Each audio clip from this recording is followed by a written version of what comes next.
Hello friends, स्वागत है आपका हमारे YouTube channel let's learn stenography पर। डिक्टेशन की स्पीड रहेगी 100 शब्द प्रति मिनट। इस डिक्टेशन की पीडीएफ आपको हमारे Telegram channel let's learn stenography पर मिल जाएगी, जिसका लिंक डिस्क्रिप्शन में दे रखा है। मेन डिक्टेशन से पहले 1 मिनट का ट्रायल डिक्टेशन बोला जाएगा, जिसका आपको अनुवाद नहीं करना है। आपको सिर्फ मेन डिक्टेशन का ही अनुवाद करना है। डिक्टेशन में कोमा, विराम और पैरा बोला जाएगा, इसलिए सभी ध्यानपूर्वक डिक्टेशन लिखें। तो चलिए सबसे पहले 1 मिनट का ट्रायल डिक्टेशन लिखें। ट्रायल डिक्टेशन शुरू होगा 5 सेकंड बाद।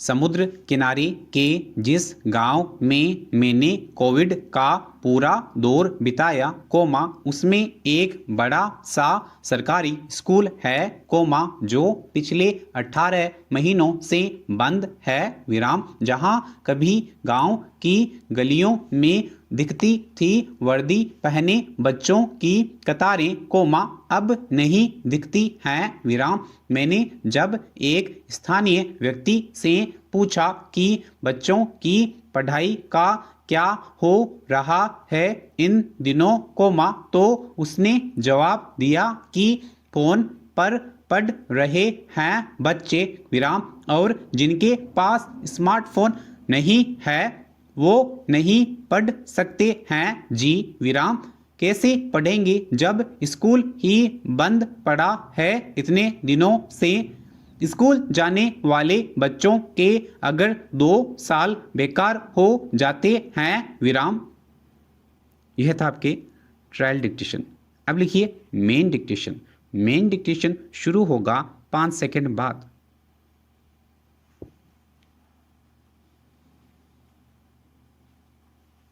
देश आज पूर्व प्रधानमंत्री अटल बिहारी वाजपेयी की 95वीं जयंती मना रहा है, इस अवसर पर राष्ट्रपति रामनाथ कोविंद, प्रधानमंत्री नरेंद्र मोदी सहित कई नेताओं ने वाजपेयी को श्रद्धांजलि अर्पित की, अटल बिहारी वाजपेयी एक ऐसे राजनेता रहे हैं, जो अपनी पार्टी के साथ ही सभी दलों के प्रिय नेता रहे हैं, भारत के राजनीतिक इतिहास में अटल बिहारी वाजपेयी का संपूर्ण व्यक्तित्व शिखर पुरुष के रूप में दर्ज है, उनके भाषण में सभी कायल रहे हैं, जब वो सदन में बोलते थे तो हर कोई उन्हें सुनना चाहता था, पैरा।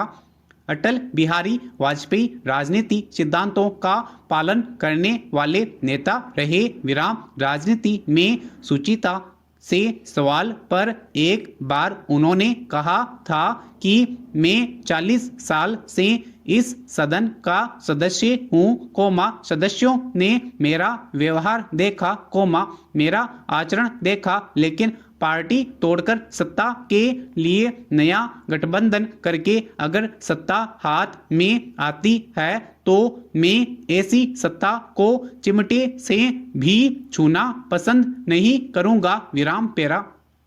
ऐसा ही सदन में दिया उनका भाषण अमर हो गया, वो भाषण 31 मई 1996 का, जब अटल बिहारी वाजपेयी प्रधानमंत्री थे और उनकी सरकार के खिलाफ अविश्वास प्रस्ताव लाया गया था तो उन्होंने खुद सदन में पार्टी के संख्या बल कम होने की बात कही थी और राष्ट्रपति को इस्तीफा सौंपा था, पैरा।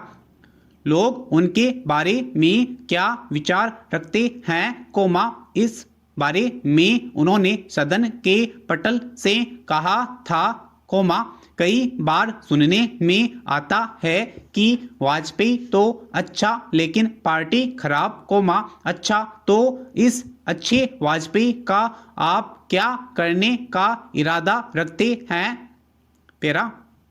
अपने इस्तीफे में उन्होंने कहा था, आज प्रधानमंत्री हूँ, थोड़ी देर बाद नहीं रहूंगा, प्रधानमंत्री बनते समय कभी मेरा हृदय आनंद से उछलने लगा, ऐसा नहीं हुआ और ऐसा नहीं है कि सब कुछ छोड़ के जब चला जाऊंगा तो मुझे कोई दुख होगा विराम पेरा। पार्टी के संघर्ष के बारे में उन्होंने कहा था कोमा हमारे प्रयासों के पीछे 40 सालों की साधना है विराम। यह कोई आकस्मिक जनादेश नहीं है कोमा, कोई चमत्कार भी नहीं हुआ है कोमा, हमने मेहनत की है कोमा, हम लोगों के बीच गए हैं कोमा, हमने संघर्ष किया है कोमा। यह पार्टी 365 दिन चलने वाली पार्टी है विराम। यह कोई चुनाव में कुकुरमुते की तरह खड़ी होने वाली पार्टी नहीं है विराम पेरा। राजनीतिक पारदर्शिता के बारे में वो बोले थे कोमा, राजनीति में जो कुछ हो कोमा पारदर्शी हो कोमा, दल अगर एक साथ आते हैं तो कार्यक्रम के आधार पर आया हिस्सा बांट के आधार पर नहीं कोमा, बैंकों में लाखों रुपए जमा किए जाएं कोमा, इसको लेकर नहीं विराम। वाजपेयी ने अपने कैरियर की शुरुआत पत्रकारिता से की थी विराम पेरा। अनियोजित एवं अनियंत्रित विकास योजनाओं के नाम पर हमने पवित्र एवं जीवनदायिनी नदी में कूड़ा कचरा विसर्जित किए जाने को स्थूल बना दिया विराम। विकास के नाम पर अनियंत्रित कोमा अनियोजित औद्योगिकरण एवं नगरीकरण को बढ़ावा दिया गया कोमा, जिससे बढ़ते प्रदूषण की मार गंगा ही नहीं कोमा अपितु इसकी अनेक सहायक नदियों एवं देश के अन्य नदियों पर भी पड़ा विराम। इस प्रकार गंगा का संकट दिनों दिन गहराता गया विराम। विकास की बढ़ती दौड़ में हमने गंगा को विस्मृत कर दिया विराम पेरा। सच तो यह है कि हमारे नीति अनियताओं ने विकास का जो ढांचा तैयार किया कोमा वह प्रतिदिन प्रकृति विनाश पर खड़ा है विराम। इसने सिर्फ गंगा को ही मेला नहीं बनाया बल्कि वनों एवं पर्वतों को भी बड़ी बेदर्दी से गुजारा विराम। फलतः चौतरफा संकट गहराया विराम। पर्यावरण क्षरण के कारण गंगा के ग्लेशियर कमजोर पड़े और इसके सिकुड़ने सिमटने से भी गंगा का संकट बढ़ा विराम। यह एक ऐसा संकट है जो गंगा के अस्तित्व पर ही भारी पड़ सकता है विराम। आधुनिकता एवं प्रगति के दंभ को हम गंगा के इस संकट को बराबर नजरअंदाज करते रहे विराम। स्पष्ट है कि हम गंगा के लिए वह माता भाव पैदा नहीं कर सके कोमा, जिसके चलते हम पूज्य तोया से गंगा मैया कहकर संबोधित करते हैं विराम पेरा। हम विकास को तेज हवा में तो जुटे रहे किंतु औद्योगिक एवं शहरी कूड़े कचरे के निस्तारण और प्रबंधन की समुचित व्यवस्था करने में असफल रहे विराम।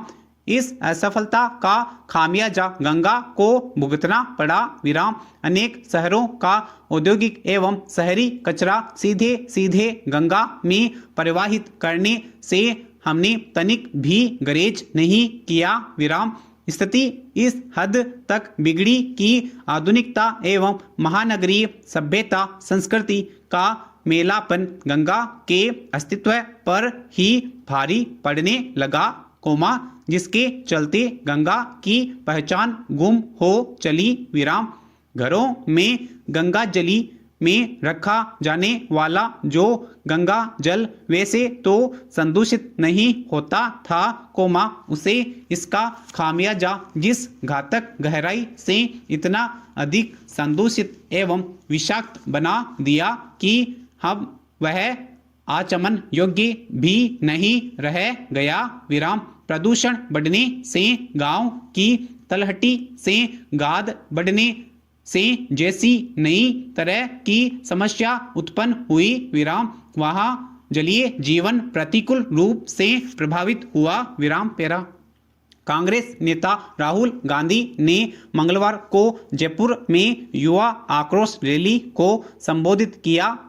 राहुल के भाषण का पूरा फोकस युवाओं और देश में बढ़ती बेरोजगारी पर रहा। करीब 24 मिनट की स्पीच में राहुल ने 29 बार युवा शब्द का इस्तेमाल किया।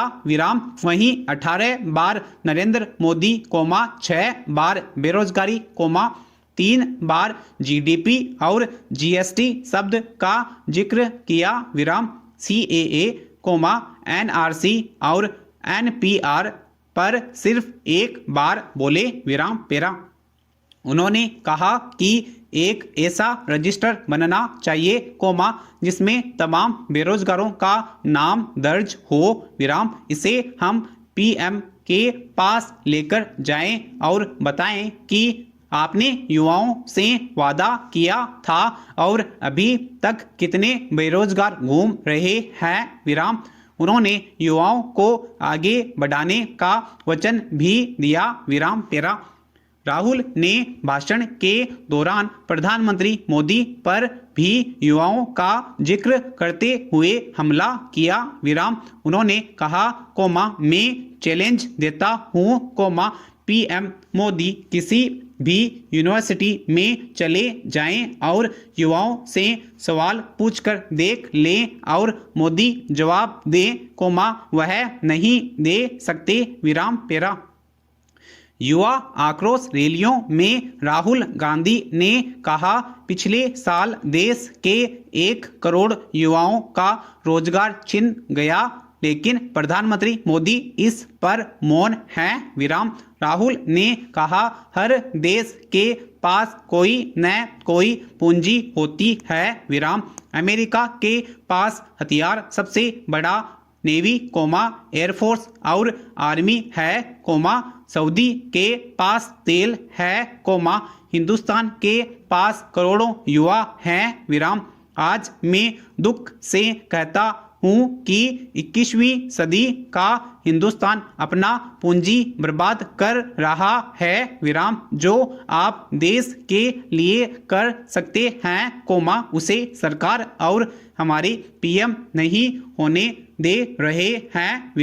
उन्होंने कहा, आज हिंदुस्तान का युवा कॉलेज, स्कूल में जाकर पढ़ता है, लेकिन पढ़ाई के बाद उसे रोजगार नहीं मिलता। समाप्त।